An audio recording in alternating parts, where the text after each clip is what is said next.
오늘 함께 보실 말씀은 창세기 22장 1절로 14절까지의 말씀입니다.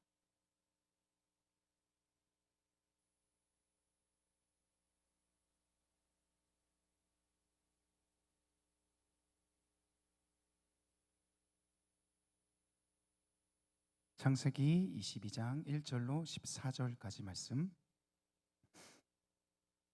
우리 다 찾으신 줄 알고 교독하겠습니다. 그 일 후에 하나님이 아브라함을 시험하시려고 그를 부르시되 아브라함아 하시니 그가 이르되 내가 여기 있나이다.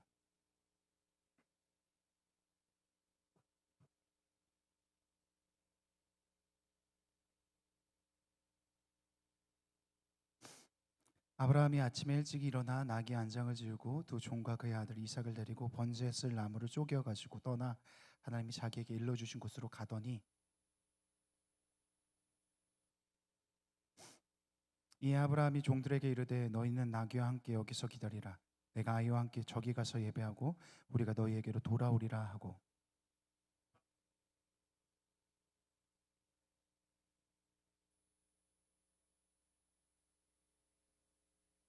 이삭이 그 아버지 아브라함에게 말하여 이르되 내 아버지여 하니 그가 이르되 내 아들아 내가 여기 있노라.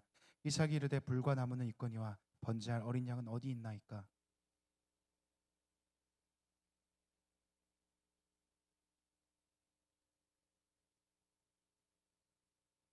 하나님이 그에게 일러주신 곳에 이른지라. 이에 아브라함이 그곳에 제단을 쌓고 나무를 버려놓고 그의 아들 이삭을 결박하여 제단 나무 위에 놓고 여호와의 사자가 하늘에서부터 그를 불러 이르시되 아브라함아 아브라함아 하시는지라. 아브라함이 이르되 내가 여기 있나이다 하매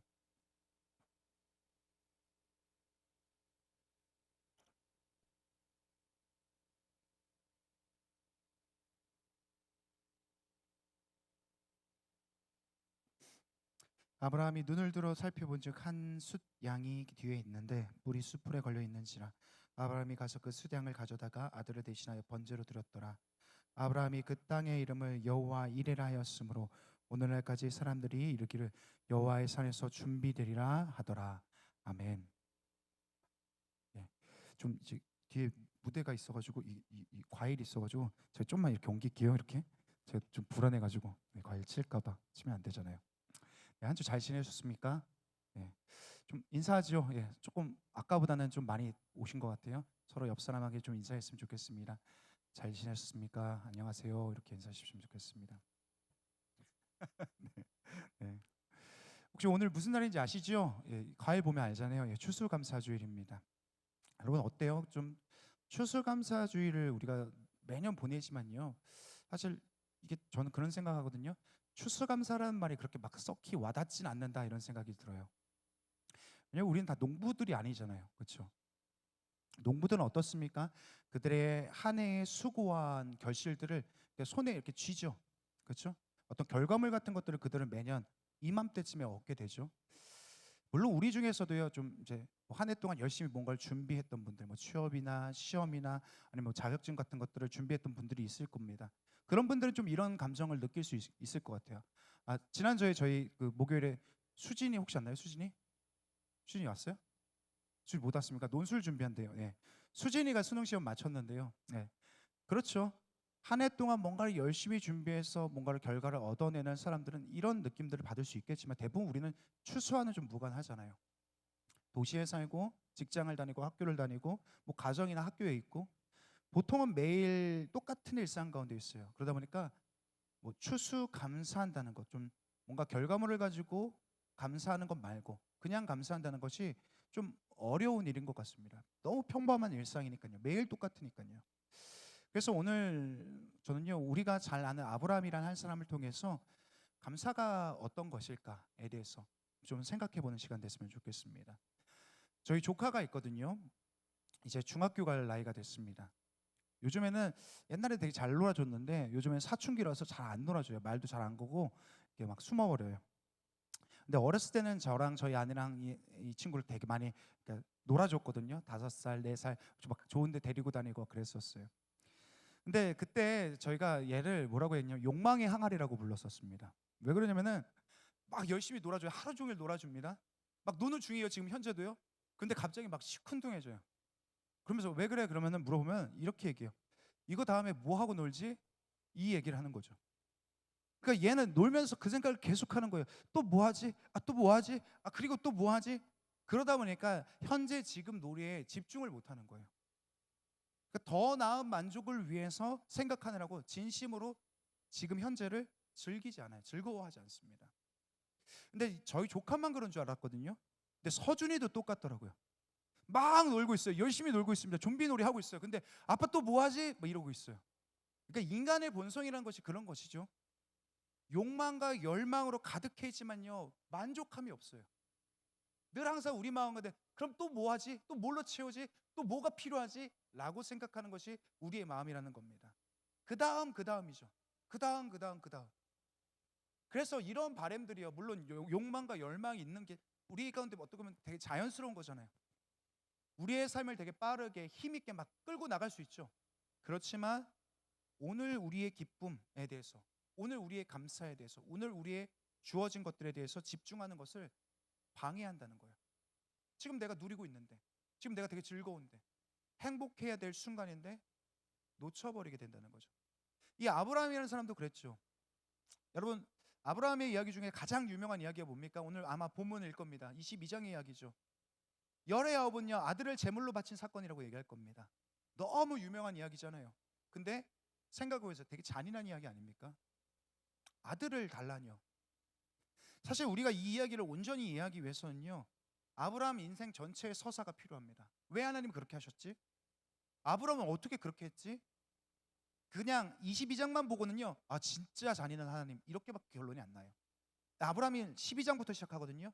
12장부터 쭉 이어서 봐야 하나님이 왜 그를 그렇게 하셨는지를 이해할 수 있게 돼요.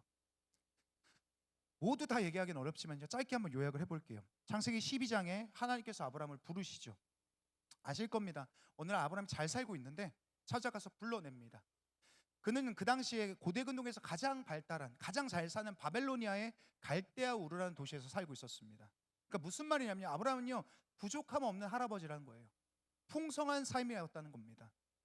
그런데 그를 불러내면서 뭐라고 합니까? 네가 네 고향 친척 아버지 집을 떠나서 내가 내게 일러준 곳으로 가면 내가 너한테 이만큼 복을 줄 거야. 그러면서 7가지 정도 복을 얘기하거든요. 근데 사실 이건요, 그러니까 복 주니까 갔구나 라고 생각하지만 사실 이건 말도 안 되는 얘기입니다. 왜냐하면 하나님께서 떠나라고 하셨던 이 고향과 친척과 아버지가 있는 집은요, 어떤 거냐, 그 당시 사람들한테 씨족사였잖아요. 한 사람의 정체성이면서 목숨입니다. 그리고 안전을 얘기해요. 그러니까 그 사람의 전부 같은 겁니다. 그걸 떠나라는 거죠. 그러니까 우리가 지금 이걸 그냥 들으니까 뭐 그랬나 보다 이렇게 생각하는데, 이렇게 한번 얘기해 볼게요. 여러분 계좌에 있는 거 있죠. 통장에 있는 거예요. 토스 뭐 이런 거, 카카오 이런 거 있는 거 있잖아요. 다 어디다 다 던져버리세요. 아니면 이런 거죠. 여러분 살고 있는 집 다 던져버리세요. 이런 얘기인 거죠. 이것보다 더 심한 거라고 할 수 있는 거예요. 근데 여러분, 이 사람이 떠납니다. 왜죠? 미쳐서 떠나죠. 미친 사람 아니고선 떠날 수가 없는 거예요. 주어진 것도 없는데, 받았으면 모르겠어요. 안 받았는데 그냥 떠난 거예요. 왜 미쳤다고 생각하냐면요, 이 당시 사람들의 생각을 우리가 알아야 됩니다. 그들이 생각했던 그 당시 사람들의 복이라는 게 있었어요. 우리랑 비슷한 것도 있고 다른 것도 있습니다. 그들이 생각했던 첫 번째 복은 뭐냐? 돈입니다. 우리랑 비슷하죠. 우리도 돈을 복이라고 여기잖아요. 근데 다른 거 한 가지가 있습니다. 그게 뭐냐면 이 당시 사람들은 자기의 유산을 이어받을 아들이 있어야 된다고 생각했어요. 그게 복이라고 생각했습니다. 아브라함은요, 돈은 꽤 많았던 것 같습니다. 근데 아들이 없었죠. 그래서 주변 사람들은 아마도 아브라함을 이렇게 말했을 겁니다. 이렇게 생각했을 거예요. 되게 복 없는 사람이다. 되게 불행한 사람이다. 아마도 자기 자신은 이렇게 얘기했을 겁니다. 나는 망한 인생이야. 되게 잘 사는데도 불구하고요, 난 진짜 복이 없어. 이렇게 생각했을 가능성이 큽니다. 그런 아브라함에게 하나님께서 너에게 복을 줄 거야 라고 얘기했을 때 아브라함한테 뭐가 들렸을까요? 뭐 풍성하게 뭐 잘 살게 이런 거 아니고요, 하나만 들렸습니다. 아들 줄 거야. 다른 복은 필요 없습니다. 그의 귀에 아들이 들렸죠. 그래서 떠난 겁니다. 본토 친척 아비 집을 떠나서 가나안 땅으로 가게 되죠. 그래서 이 아브라함이라는 사람의 인생 전체를 관통하는 한 가지 키워드를 뽑으면 이겁니다. 아들이요. 아들 때문에 출발했고, 아들에 의해서 그 땅에서 살았고, 아들에 의해서 남은 인생을 살아요. 그런데 우리가 아는 것처럼 문제가 뭡니까? 떠난 지 25년이 됐습니다. 근데 여전히 아들이 없어요. 25년의 기간 중에서요, 떠나고 나서 25년 동안 되게 좋은 일들이 많았습니다. 그의 인생이 은혜라고 복이라고 할 만한 일들이 많이 주어졌거든요. 그래서 때때로 아브라함이 감사를 합니다. 제사도 드려요. 근데 결국에 그 아들이 없어서 분노하고, 그 아들이 없어서 원망하고, 그 아들이 없어서 실망하고 불안해하는 아브라함을 그 창세기의 말씀 속에서 계속해서 발견하게 돼요. 다행히도요, 우리가 읽은 이 본문 22장 그 바로 앞에 있는 21장에서는요, 그가 그토록 원했던 아들을 얻게 됩니다. 그리고 나서 22장의 이야기예요. 21장은 아들을 얻었고, 22장이 오늘 읽었던 우리 본문이죠. 22장은요, 그 아들을 얻은 지로부터 20년 정도 된 후의 이야기입니다. 그러니까 이삭이란 아들이 20살 정도 됐어요. 그때의 사건을 얘기합니다. 어떤 사건인지 한번 보겠습니다. 창세기 22장 2절입니다. 함께 읽겠습니다. 여호와께서 이르시되 내 아들 내 사랑하는 독자 이삭을 데리고 모리아 땅으로 가서 내가 내게 일러준 한 산 거기서 그를 번제로 드리라. 아까 아브라함의 인생 전체를 관통하는 키워드가 뭐라고 했죠? 아들이라고 했죠. 그 아들 때문에 모든 걸 버리고 떠날 수 있었습니다. 그 아들 때문에 목숨 걸었고요, 그 아들 때문에 아무도 모르는 땅에 가가지고 이방인으로 살았습니다. 사실 이게요, 그냥 성경이 말하니까요, 아 그런갑다 하겠지만 되게 불안하고 외로운 겁니다. 그런데도 아들을 주신다니까 하루하루 버텨나갈 수 있는 거예요. 너무나 감사하게도 기적적으로 이 아들을 주셨을 때, 근데 하나님께서 주셨는데 하나님께서 이제 뭐라고 얘기하시는 겁니까? 20년 만에 그 아들을 내놓으라고 얘기하세요. 그때 아브라함의 마음이 어땠을까요? 성경은요, 간접적으로 그의 마음, 그의 심정이 어땠는지를 보여주고 있습니다. 창세기 22장 4절 말씀인데 제가 읽어드릴게요. 제3일에 아브라함이 눈을 들어 그곳을 멀리 바라본지라. 이게 어떤 구절이냐면 이런 겁니다. 이제 떠나는 거예요. 착착착착 가는 거죠. 가고 있습니다. 이제 아브라함이 이삭을 바치러 막 떠나고 있는데 그 구절입니다. 근데 이렇게 돼 있죠. 제3일에 아브라함이 눈을 들어. 여긴 좀 번역이 좀 아쉬운 것 같습니다. 우리가 이 장면을 좀 정확하게 이해하려면요, 세번역 성경을 봐야 되거든요. 창세기 22장 4절 세번역 성경 한번 띄워주시겠습니까? 네, 같이 한번 다시 읽어보겠습니다. 사흘 만에 아브라함은 고개를 들어서 멀리 그곳을 바라볼 수 있었다. 그러니까 그가 명령한 대로 가고 있는데 뭐라고 얘기합니까? 사흘 만에 고개를 들었다는 거예요. 그 전까지는 어떻게 했다는 거예요? 고개를 이렇게 숙이면서 가는 거예요. 사흘 동안 고개를 들 수가 없어요. 이제 거기 근처에 오니까 그제서야 머리를 든 거예요. 여러분 혹시 무협지 같은 거 좋아하십니까? 웹툰, 뭐 소설, 무협 소설 같은 거. 저 진짜 좋아하거든요. 무협지 보면요, 무협지에 종종 나온 클리셰가 뭐냐면요, 주인공이 뭐 이런 일을 당합니다. 자신의 사랑하는 가족이나 연인을 막 잃어버려요. 아니면 막 배신 같은 거 당해요. 그러면요 어떻게 하냐면, 무협지는 보통 이래요. 그럼 충격에 빠지잖아요. 그러면 어떻게 하냐면 콱 하면서 피를 토해요. 울컥하거든요. 보통 이런 거 뭐라고 하냐면 전문용어로 주화인마라고 그래요. 주화인마 아시나요? 네. 주화인마에 빠져요.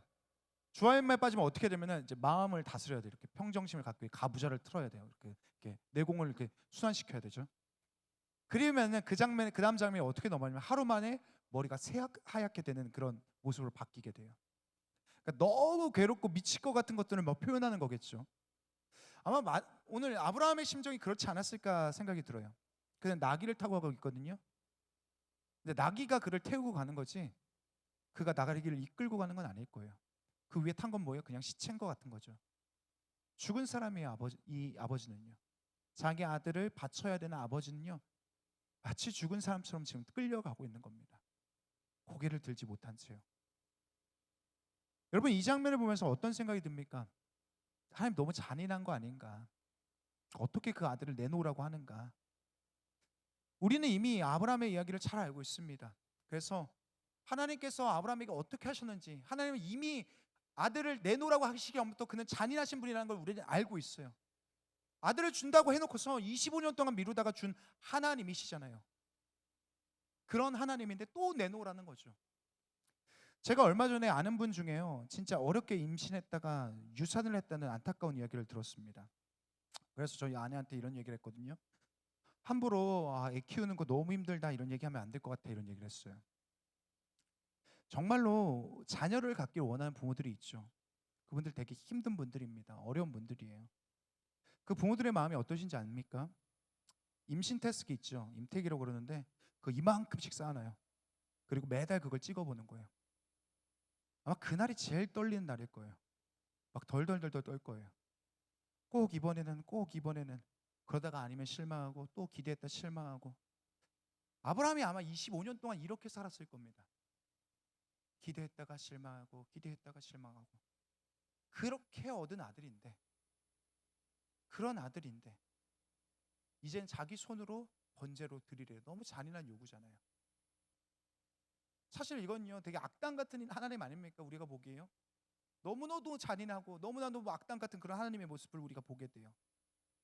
그래서 오늘 우리가 이 말씀을 쭉 읽다 보면요, 이 22장만 보게 되면 하나님께서 아브라함에게 있었던 어떤 감사를 빼앗아가는 것처럼 보입니다.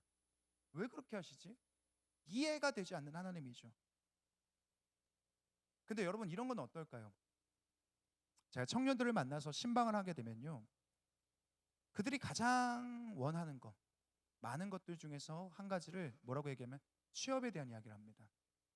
뭐 자격증을 따든지 아니면 자기가 뭐 준비했던 것을 가지고 뭐 이력서를 넣든지 취업을 간절히 원하죠. 그래서 기도 제목 뭐냐고 물어보면은 그것을 위해서, 취업을 위해서 좀 기도해 달라고 이야기해요. 근데 열심히 기도해도 잘 안 되고 막 준비했던 것들이 잘 안 되다가 그렇게 열망했던 그것 때문에 막 절망이 찾아오게 되죠. 그리고 감사하게도 취업이 돼요. 원하는 곳이든 아니든 어쨌든 취업을 하게 됩니다. 표정이 밝아져요. 감사한 일이죠. 근데 조금 시간이 지나잖아요.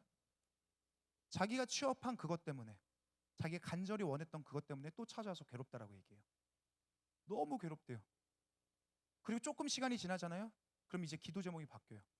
그렇게 간구했던 그 취업은 이제 문제가 아니죠. 이제는 이직을 위해서 기도해요. 아마요 여러분 이 자리에도 있을지 모르겠습니다. 왜 이직을 생각해? 라고 물어보면 이렇게 얘기해요. 회사에 또라이가 있대요. 인생에 처음 경험해보는 그런 또라이가 있다고 합니다. 아니면 내가 이 돈 받고는 여기서 버틸 수가 없다, 나는 나를 알아주는 그런 회사로 가야 되겠다라고 생각한대요. 그리고 기도하죠. 또 간절하게 원하고 막 열망을 합니다. 근데 그 열망이 잘 이루어지지 않을 때 또 어떻게 돼요? 절망하게 되죠. 열망이 절망으로 바뀌어요. 그리고 나서 감사하게 또 어떻게 돼요? 또 이직을 해요. 너무 감사한 일이죠. 그리고 나서 조금 있다 또 찾아와서 얘기를 해요. 목사님, 여기에도 또라이가 있어요. 돈은 더 주는데 일은 더 시키는 또라이가 있습니다. 그리고 절망하죠. 여러분, 직장의 얘기만 그런 걸까요? 결혼은 어떨까요? 아마도 여러분이 비혼주의자가 아닌 이상 결혼에 대해서 바랄 겁니다. 우리가 나이가 들고 주변 사람들 다 결혼하면 마음에 좀 급해지잖아요. 아, 나는 언제지? 나도 빨리 누군가를 만나야 될 텐데. 그러면서 기도도 하고 찾으면서 열망하게 되죠. 그런데 시기가 점점 늦어집니다. 그러면서 이런 마음이 들죠. 나는 뭐지? 왜 나만 이러지? 이러면서 절망하게 되죠. 그러다가 시간이 지나서 감사하게 배우자를 만나서 결혼을 해요. 근데 결혼하고 2, 3년쯤 되잖아요. 그럼 또 찾아서 얘기합니다. 왜 그때 안 말렸냐고. 내 인생 망했다고. 과거로 돌아가고 싶다고. 여러분, 우리의 인생에는요 이런 예가 수도 없이 많아요. 그렇지 않아요? 열망했죠. 바랬어요. 근데 그게 또 절망으로 다시 바뀌어요. 인간은요 동물하고는 달라서요 무언가 끊임없이 욕망하고 열망합니다. 그게 자연스러운 거죠. 그런데 그 열망 때문에 절망하게 되는 게 인간의 악순환이라는 겁니다. 그것이 없을 때는 없는 대로 절망해요. 근데 반대로 그걸 얻게 되면 잠깐은 감사하지만 시간이 지나면 바로 절망으로 바뀌게 된다는 거예요. 인간은 계속해서 착각합니다. 이런 생각하죠. 이것만 있으면 행복할 것 같은데, 이것만 있으면 내 인생이 만족스러울 것 같은데. 아니요, 근데 정반대예요. 인간은 강렬하게 열망한 그것 때문에 감사가 무너져요. 결국 얻었지만 거기에 감사가 없어요. 왜죠? 왜 그렇습니까? 우리가 거기에 속박되어 있기 때문에. 그 열망하는 것에. 우리 모두는요, 우리 모두가 열망하는 그것에, 그 욕망에 속박되어 있어요. 갇혀 있어요. 묶여 있습니다.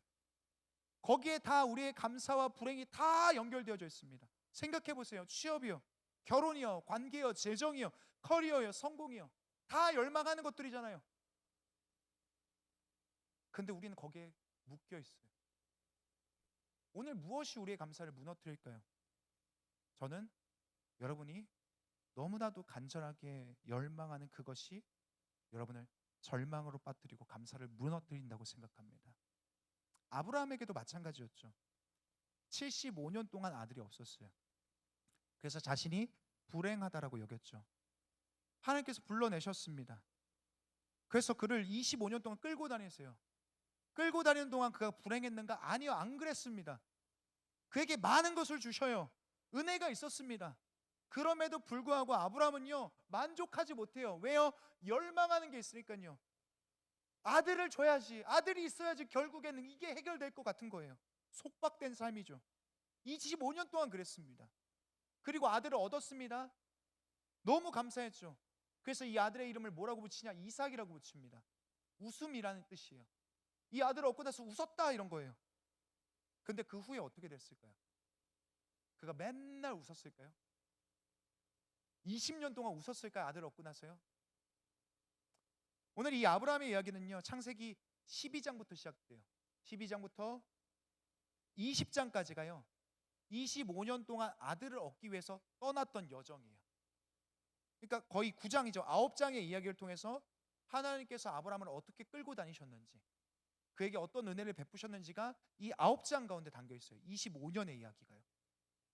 그리고 나서 21장부터 22장까지가요 아들을 얻고 나서 20년간의 이야기입니다.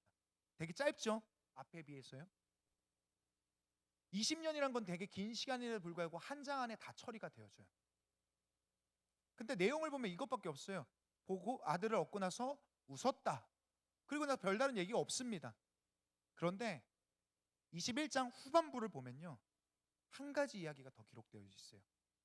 아들을 얻고 나서 20년 동안의 일 중에 딱 한 가지를 기록합니다. 그게 뭐냐면요, 21장 8절부터 21절까지의 이야기입니다. 어떤 이야기냐? 아들들에 대한 이야기예요.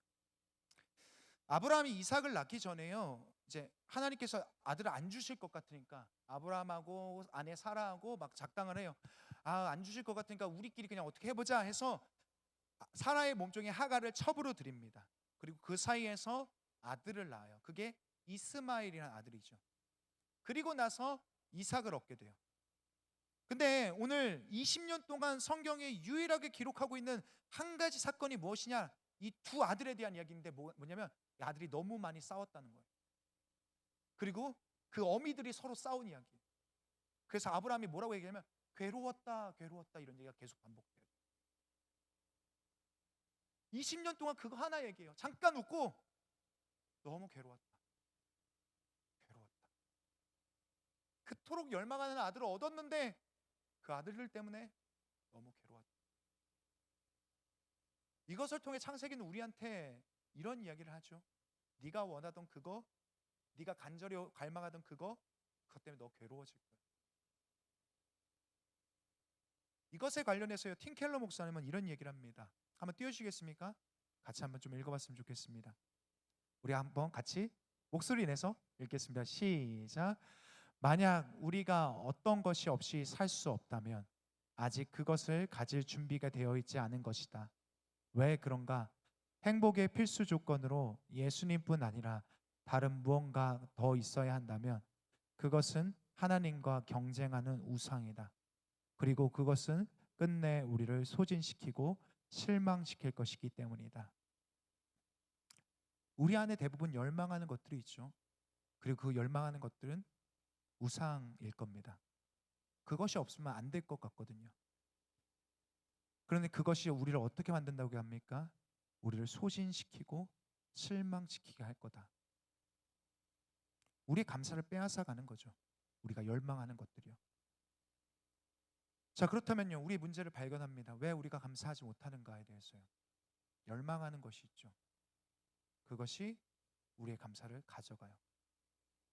그러면요, 무엇이 우리에게 감사를 다시 불러일으킬까요? 감사를 낳게 할까요? 아마 여기까지 설교를 좀 잘 따라왔으면요, 오늘 22장 본문에 대해서 좀 다르게 보게 될 겁니다. 하나님이 너무 잔인한데 에서 어? 하나님이 아브라함을 왜 이렇게 하셨지? 하나님이 아브라함이 이렇게까지 사랑하신다고? 이게 무슨 얘기냐면요, 이런 겁니다. 아들이라는 놀라운 선물을 주셨던 하나님께서요, 그 아브라함이 그토록 갈망했던 그 아들보다 훨씬 본질적이고 중요한 선물을 주기 위해서 어마어마하고 세심한 계획을 하고 계신다는 거예요. 오늘 창세기 12장 출발부터 해서 22장까지요. 그저 아들만을 주기 위한 여행은 아니었다는 겁니다. 그게 뭘까요? 제가 오늘 얘기하고 싶은 건 바로 이겁니다. 무엇에도 얽매이지 않는 자유입니다. 이게 뭔지 좀 설명을 드릴게요. 아브라함은요, 그가 아들을 정말로 원했을 때, 그리고 그가 아들을 얻기를 포기했을 때 중간에 생기거든요. 그때 아들을 받게 돼요. 실제로 그렇습니다. 하나님께서 나타나셔서 너 내년에 아들 얻게 될 거야 이런 얘기하거든요. 그때 아브라함이 어떻게 하냐, 웃어요. 비웃습니다. 어떤 거냐, 포기한 거예요. 하나님 저 아들 안 주셔도 돼요. 저 그래도 하나님 믿을 거예요. 괜찮습니다. 그때 아브라함에게 하나님 주시거든요. 그리고 나서 아들들끼리 막 싸웁니다. 그리고 괴로운 거예요. 아브라함이 어땠을까요? 혼란이 오죠. 아들만 있으면 될 것 같았는데, 아들만 있으면 복될 거라고 생각했는데, 그래서 그것을 위해서 모든 걸 바쳤는데 아들로 인해서 괴로움이 찾아와요. 그리고 나서 바로 이어서 이삭을 바치라는 요구가 22장 1절과 2절에서부터 나타나는 거예요. 이 혼란스러움 가운데서 이삭을 바치라는 요구가 있다는 거죠. 그런데요, 이것과 이 사건과 이 사건과 이 사이에 한 가지 사건이 더 있습니다. 그게 뭐냐면은 21장 마지막에 나오는 아비멜렉이라는 사람의 이야기입니다. 블레셋 왕이라는 아비멜렉이거든요. 이 사람이 찾아와서 아브라함하고 협상하는 장면이 나옵니다. 그 아비멜렉이 아브라함한테 이런 얘기를 해요. 21장 22절입니다. 같이 한번 읽어보겠습니다. 그때에 아비멜렉과 그의 군사령관 비골이 아브라함에게 말하기를 당신이 하는 모든 일에 하나님께서 당신과 함께 계십니다. 그러니까 이 전에 바로 직전에 어떤 일이 있었냐면 아브라함이 혼란스럽습니다. 도대체 난 아들을 얻으면 좋을 줄 알았는데 왜 안 좋지? 그 다음에 이 사건인 거예요. 아비멜렉이 와가지고 아브라함한테 이 얘기를 하죠. 이 사람은 누구냐면 이방 사람입니다. 하나님을 모르는 사람이에요. 근데 그의 입을 통해서 이런 얘기가 나오는 거죠. 내가 보기에 당신 되게 복된 사람이에요. 너무 부러워요. 하나님이 당신을 도와서 이렇게 된 것 같습니다. 되게 이상한 일 아닙니까? 하나님 믿지 않는 사람이에요. 이방인입니다. 근데 아브라함 향해서 뭐라고 얘기해요? 되게 복되네요. 되게 복됩니다. 이런 얘기를 해요. 근데 이 사람의 얘기가 당신이 아들이 있어서 복된 게 아니라 당신 하나님 때문에 복되네요. 이야기를 반복해서 얘기하는 거죠. 나도 좀 그런 게 있었으면 좋겠습니다. 이야기를 하는 겁니다. 그리고 이 사건이 아브라함이 이삭을 드릴 수 있게 된 결정적인 하나의 사건이 됩니다. 왜 결정적이냐면 아브라함의 사람에는요, 지금까지 이 아들이 자기의 복이라고 생각하면서 살아왔는데 이 사람의 말을 통하여서 처음으로 이렇게 생각한 거예요. 그게 아니구나. 하나님과 함께하는 삶이 나에게 복이구나. 이 이방 사람의 말을 통해서 알게 된 거죠. 지금까지는 뭐예요? 열망하는 아들, 열망하는 아들, 열망하는 아들 얻었어요. 근데 복이 아니에요. 그럼 내 복은 어디 있지? 근데 이 사람이 와서 얘기해 주는 거예요. 하나님 당신 복입니다. 그리고 나서 22장 1절에 이렇게 시작하는 겁니다. 그 일 후에 하나님이 아브라함을 시험하시려고 그를 부르시되, 이렇게 시작하죠. 그 일 후에 무슨 얘기입니까? 하나님께서 아브라함을 부르실 때 이 사건이 앞에 있는 사건, 그 일과 무관하지 않다는 거예요. 하나님께서는요, 지금 이 때를 기다리셨습니다. 어떤 때죠? 아브라함이 깨지는 때예요. 깨달은 때죠. 자신의 열망의 주체였던 아들이 자기 복이 될 수 없음을 인정하게 된 순간입니다. 거기서 자기 눈꺼풀이 벗겨졌을 때 저게 핵심이 아니구나, 저게 내 복이 아니구나 할 그때 하나님 찾아오신 거예요. 그리고 네 손으로 네가 가장 열망하던 걸 내게 내놓아라 이 말씀을 하시는 거죠. 어떻게 아브라함이 이삭을 하나님께 드리려고 결정할 수 있었을까요? 한 가지밖에 없다고 생각해요. 물론 아브라함 안에는 하나님이 이삭을 죽이지 않을 것이라는 것에 대한 믿음이 있었고요. 혹여 그를 다시 살리실 것에 대한 믿음이 있었지만 그 바탕, 그 모든 것의 생각 가운데 근거, 아브라함의 열망의 주체가 바뀌어요. 이전엔 뭐였어요? 아들이요. 근데 이제 바뀌게 되죠. 내 열망은 하나님께 있어야 되는 거예요. 그게 복이구나. 오늘 하나님께서 아브라함에게 진짜 주고 싶으셨던 건 뭘까요? 그냥 아들 하나만을 주기 위한 여행은 아니었습니다. 하나님께서는 아브라함에게 자유를 주고 싶어 하셨죠. 평생 아들에 묶여있던 삶이었잖아요. 그의 열망으로부터의 자유죠. 그것을 위해서 45년간 치밀하게 설계하셨고 오늘 그 일을 이루신 겁니다. 자, 그러면요, 오늘 제 얘기가 그러면 우리의 열망을 이제 그만하자. 열망이 아무 의미 없다. 열망 쓸데없다. 다 포기해라. 그런 얘기를 하는 걸까요? 아니, 그렇지 않아요. 여러분, 열망해야 되죠. 그러나 저는 이런 얘기를 하고 싶습니다. 우리의 열망의 대상이 바뀌어야 된다는 겁니다. 오늘 아브라함이 새롭게 열망하게 된 거기로 돌아가야 된다는 거예요. 거기서 우리가 감사를 회복할 수 있어요. 사실요, 하나님이란 분은 아브라함한테 이미 주어진 거였어요. 창세기 12장에 이미 45년 전에 그에게 나타나셔서 하나님 계속 이야기하시고 친구처럼 대하시고 복도 주시고 은혜 주시고 그러셨잖아요. 일평생 하나님과 함께 살았는데 그의 삶에 하나님이란 복이 있었음에도 불구하고 그는 깨닫지 못합니다.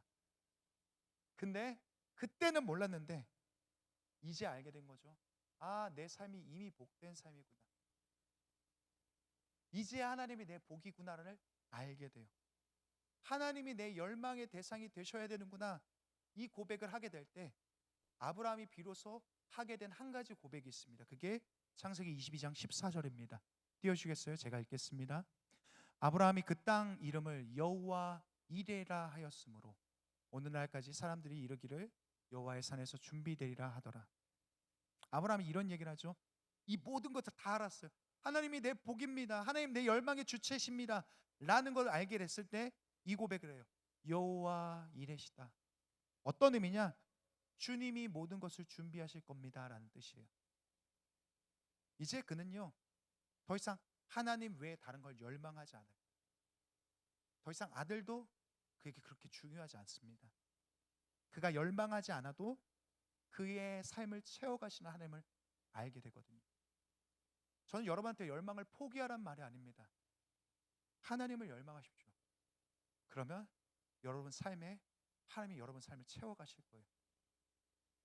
지금 우리의 삶은요, 아브라함은요 계속 눈앞에 있는 것들을 쫓아갔습니다. 하나님 언제 우리의 삶이 때로는 답답해 보여. 왜 내 열망하는 것들이 드디어 이루어지지 않는가?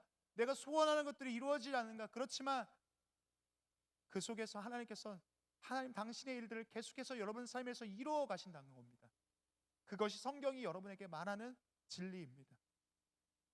이미 내가 갖고 있는 건 모두 주님께서 주신 것이고 내가 갖고 있지 않더라도 주님은 지금도 준비하고 계시고 주실 것이다라는 것을 믿음으로 바꿔서 생각하게 된 것이 아브라함의 모습이라는 거죠. 그 하나님을 열망할 때에 그게 우리 가운데 감사로 나타나게 돼요. 그렇다면 우리가 한 가지입니다. 우리가 열망하는 것들을 먼저 주님께 내어놓는 거예요. 여러분 열망하는 거 뭐 있지 않습니까? 바라는 것들이요. 그것이 여러분으로부터 출발해서는 안 된다는 겁니다. 주신다니까요. 여러분 열망하는 거요. 근데 그게 여러분 하나님의 자리를 차지하면 안 돼요. 그게 당신의 복이 아니라는 걸 인정해야 됩니다. 그러면 여러분에게 감사가 찾아올 거예요. 그리고 하나님께서 여러분이 열망하지 않아도 그것들 채워 주실 겁니다. 아브라함이 그랬던 것처럼. 말씀을 마치겠습니다. 가장 열망하는 건 무엇입니까? 현재를 넘어서서 여러분 인생 속에서 계속해서 아브라함처럼 끈질기게 여러분 가운데 계속 여러분을 붙잡고 있고 마치 속박하고 있는 그런 것도 있지 않습니까? 명예니 권력이니 쾌락이니 관계니 재정이니 뭐 이런 것들이요. 여러분 아마 당신 그것 때문에 아직 갖지 못했기 때문에 혹은 가졌기 때문에 절망에 빠질 가능성이 있습니다. 한번 질문해 보겠습니다. 여러분 그것이 정말로 우리를 복되게 합니까? 정말로 우리를 행복하게 만들어 줍니까? 만족스럽게 합니까? 아브라함의 고백으로 돌아가 보죠. 여호와 이레라고 합니다. 모든 것을 준비하시고 그가 일하셔서 우리에게 주시는 것. 그게 여호와 이레의 고백이었습니다. 준비하시는 하나님을 아직 주지 않으셨지만 또는 주셨지만 그 준비하시는 하나님을 언젠가 주실 하나님을 우리가 믿음으로 고백할 수 있었으면 좋겠습니다. 그럴 때에 우리의 감사가 회복되어지는 겁니다. 그렇지 않으면 어떤 일이 일어나냐? 맨날 열망 때문에 감사하고 말았다가 되는 거예요. 그렇지 않아요. 소원이 이루어지면 감사, 아니면은 불행. 계속 반복되는 것 아닙니까? 우리의 감사는 그렇게 되는 것이 아니죠. 하나님을 열망하게 될 때, 그럴 때 하나님께서 우리에게 일하시는 것들을 보게 됩니다. 그리고 그것이 우리의 삶에 감사를 낳습니다. 사랑하는 청년 여러분이 우리 안에 있는 열망하는 것들이 무엇인지 좀 돌아보고 하나님 앞에 내어놓는 우리의 삶이 되길 원합니다. 그리고 그 열망의 주체가 어떤 것이 아니라 하나님으로 바뀌게 되길 간절히 축원합니다. 우리 함께 찬양하고 기도했으면 좋겠습니다.